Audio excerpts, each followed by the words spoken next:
This is what it is. Not everybody. That's all you have to say and leave it at that. To be on board with that. Not everybody has the capacity to be on board with that, and that's part of the problem. I mean, they're not going to realize that they can get off. I mean, to this day, I mean, I have fans asking me, "Oh, I just walked in the building. Don't I get a free autograph from them?" I mean, no, you got to pay. I think that, I think expecting a lot of these fans to take direction is something that they're never going to do. No, never. It's never, just ever, like ever, no matter how. It's just like Terrence. Are you going to mail me my? Are you going to mail me my ticket? Yeah. Doesn't matter how many times you say, bring your PayPal receipt. I had people buying tickets for October for June. Mm-hmm. And I just had somebody somehow buy tickets for a show the show that was a month ago. They just showed up on my PayPal today.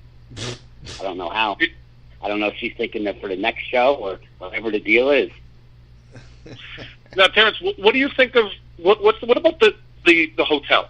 I mean, again, I get it. If you're getting a great deal there, I totally get it. We've tried. We had. But I can't. Yogi's was open. Yogi was the general manager of the hotel. He was kind of like the owner with all his partners, and he was ousted from the hotel about 4 years ago. And the lady who worked there, who was actually up in Carteret, she's the one who called me on the phone when we were still up in Carteret and said, "I'm at a new hotel. Yogi's down here. We just remodeled it, and we're really doing a big push to get new business in. Do you want to come down here?" So we went down there and we met, and they just gave us such an incredible deal on what everyone else around the area is charging that you had to stay there. And even now, the people know where it is, and the hotel's in the middle of nowhere 100%. The restaurant situation now sucks. Yep. And the staff the last show was okay, but there's just countless issues with the hotel and the food issues there, and it's a centralized location, even though there is nothing around. I mean, you really can't get lost getting there. It's right on a major artery. Yeah, there's plenty of parking there. It's easy to find. Those are the pluses, but after that, and the value of it. After that, where do you go from there? We were up at one of the airports, one of the hotels in Newark Airport, and they wanted the amount of money that it costs us to put on one entire Legends of the Ring. They wanted that just to rent the hotel rooms. Yeah, or the ballrooms there. Yeah, I believe it. I absolutely believe that. And we went to about 4 other places and get quotes, and they were up over like $10,000, and that's like half of your budget right there for a hotel room. Yeah. Well, I remember you ran Carteret. What was it, the Radisson? And I remember the 3 shows I ran there. I think I paid. I paid like $1,100 to use that ball. Mm-hmm. Is that what you paid around? That's going back 12 years ago, and we paid a little more going down Plaza because we haven't really been increased from that original amount. And it's a little more than $1,000, but not you accumulate the amount of space you're getting. It comes out to almost the same amount of money as that Radisson. Mm-hmm. Well, Terrence, let me. This was one of my concerns with the hotel. This is not something that snuck up on them. This was slated on their calendar. You made, plans with them. That they knew this was coming, and then you walk in there, you set up. It's in the middle of June. It's hot as balls outside. Okay, everybody's going to be hot. Everybody's going to be thirsty. Who's lugging around, boxes and bags of shit, whatever the case. You walk up to the counter, and the refrigerator's empty. They had nothing cold to drink until 3 hours after the convention started. All the water fountains were unplugged and not working. And nobody knew anything. Like you talk to them and everybody pointed to the next person, and then when you went to the next person, they say, I don't know. You ask this person, and you just got to run around of stupidity. Right. So I mean, that's got to be unacceptable. It gets to a point is where do you go from there? You know, the last contracted event there. And it is true that the hotel is kind of like a partner with Legends of the Ring on their shows. I mean, you know, it's not a monetary partner as far as, you know, they're putting on they're invested in the actual event, but they're a partner of yours. You know, you want a good space that's going to accommodate the fans and, you know, allow them to drink some water and use the bathroom. And well, they're benefiting in the long run because they're selling, you know, they're making that money off the rooms. You know, the conventions there, that becomes a destination convention. That's what I like to call them. Destination convention. So they go there Friday night. Set up a restaurant the proper way. Oh, that you restaurant set up that restaurant the proper way. That's a lost cause. Nobody wants to eat that crap. Nobody's eating curry teriyaki chicken at a wrestling show. I'm sorry. No offense. Not trying to be racist. How do you open? I know it's against your religion and all, you know, with an Indian restaurant or whatever. But how do you open up a place that is in a hotel and you don't serve burgers or any beef products? I just scratch my head over that. Yeah, and a wrestling fan wants a hot dog. Yeah, I've told them for the last 10 years, you guys need to set up like you're setting up for a banquet or a breakout room, like you're setting up for a meeting where they have coffee and juice. You're just doing a cash bar with an attendant out there. You're putting shaping bits of the hot dogs out there. You could do hamburgers, chicken fingers. Right. And the wrestling fans will pay $5, $6 for a plate of chicken fingers, you know, French fries. Kind of, I don't know if you guys ever been up to Chiller. Chiller doesn't even have the restaurant limited menu, and they have 2 full concession stands of just dedicated menu. We have designed Chiller, you know, grab and go stuff that takes. It's just like going to a concert, to a sporting event, and that's how it's set up. You know, everything's priced moderately, so they're making a lot of money on it, and the fans are getting what they, you know, perceive value. And making money. The people are happy. You know, they can go get a quick hot dog. They can get a bottle of water, soda, quick. Well, hey, Terrence, what do you? Yeah, Ken. Kevin, can I? Yeah, go okay. What do you think of the state of the available talent out there, and for you to be getting platinum guests? You know, I find that a lot of these comic conventions, which didn't exist, where wrestlers were flocking to every show like they do now between Chiller and Wizard World and all these other ones, the Eternal Con, wrestlers.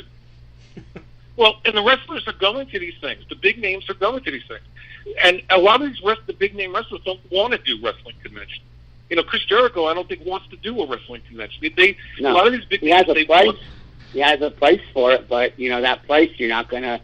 You know, he does his Fozzy signings, and you buy an album, and he'll sign a wrestling album and take a photo with you. For the $20 CD, you can get one item signed by him and get a photo taken with him. If you would put Jericho out for what he wanted, you'd have to get $129 a combo for him, and hope you get 200 people through line. Which I don't think is I think that could be done, a combo for that price. But I just find that all, you know, these, you know, that's another thing, is that these Wizard Worlds and all these types of things that run all across the country constantly have 5-6 wrestlers at them every show, and that is hurting the convention business in my mind as well, because, you know, that's where you can see Trish Stratus and you can see, you know, Ric Flair 100 times or Sting or somebody else. Well, that's a deal. That's a deal that I'm privy to, but I'm not going to bring it up on that show. I'll talk to you privately about. But that's something else that's killing the business. It's some of these promoters that are working on splits with 5 and 10%. Yeah, that's Gilbert.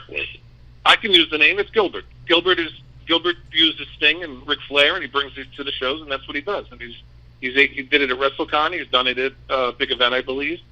I don't know how the whole thing behind it, but I know, that's what's going on. He's got the ear of some of these things. I mean, Rob Feinstein now is not, according to him, he's the only guy who can vend wrestlers at the Wizard World event. That's why he wasn't at Legends of the Ring. That's why he's not at the big event coming up. He's the guy who can bring wrestling talent into Wizard World. Oh, that's great. So, that's for a whole other show. Yeah. So I mean, to me, it's just these Comic-Cons and stuff are the other things that are getting in on the causing it to be a little harder to do business. Yeah, I mean, it definitely takes away. It's on a bigger scale. Wizard World, I know, just got out of their deal with WWE. They were in their deal for 2 or 3 years, so they would have top names there every show. Yeah, it's not only the Comic-Cons, Ken. You got the tattoo one now that Enzo and a couple other female wrestlers were named to. You have Exoticon, which runs once a year in Raritan Center at the Sheraton in Edison. And you got former wrestlers that posed in Playboy. They go to that show, like Ashley Massaro and Tori Wilson and names like that. Yeah. So, and Chiller Theater. That has nothing to do with Chiller Theater, but yet wrestlers show up who have never been in a movie, but they're at the convention. So, when you're looking at 12 to 15 cons a year that is spread within the New York, New Jersey, Pennsylvania area, all within a 2-hour drive, that's too much. Well, and also they're not, these cons, a lot of those higher end cons, they're not looking to have Greg Valentine there and but he'll be there anyway. And Coco Beware. They're looking for Trish Stratus. They're looking for Ric Flair. They're looking for Sting. They're looking for Batista. That's who they're getting. Right. They're getting Lita with Trish. They're getting Edge, and it's very hard. And the main players like that are less inclined, from what I can tell, to do a wrestling convention when they want to really do these faceted types of conventions where, and I think that's a big thing. I mean, Terrence has told me they've tried to get platinum guests over the last couple shows. Mm-hmm. Things don't work out. Combined with the death rate, and combined with the fact that a lot of these guys, are unbookable because of their prices, or that they don't, they're doing 10 other conventions. We're stuck with King Kong Bundy again. And no knock on King Kong Bundy or any of those guys. It's just that, you're going to get the crowd you're going to get with the level of guys. It's becoming more and more difficult. Now, people say, well, why is Big Event drawing well? And why do they do, seem to be maybe, doing, I think Big Event drawing has a couple things to do. Maybe if they're drawing a little bit better than last. If they're drawing a little bit better than Legends of the Ring has in the last couple of years. One, I believe it's the area. Yeah. I believe that New York is part of it. I think that there's more fans in a congested area. Yeah, I believe that maybe the hotel, well, the restaurant is very slow, but the hotel is very appealing to fans coming in. Mm-hmm. It's big. It's got big ceilings. It's wide. It's got a big, huge. It's a head and shoulders a different feel when you walk into that hotel than when you walk into the Legends of the Ring hotel. You agree? Like a real hotel. 100%. Yeah. So I believe that those are some of the things that does it. But I talked to Tommy, and Tommy has the same problems. Who can I book? Who can I book anymore? Who can I book?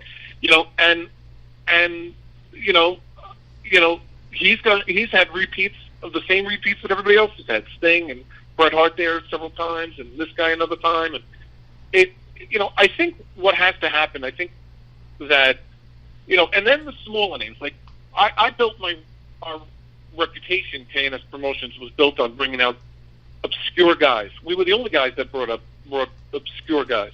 People used to laugh at me when I would bring some of these names, but I knew that they were worth it one time and then maybe I'd revisit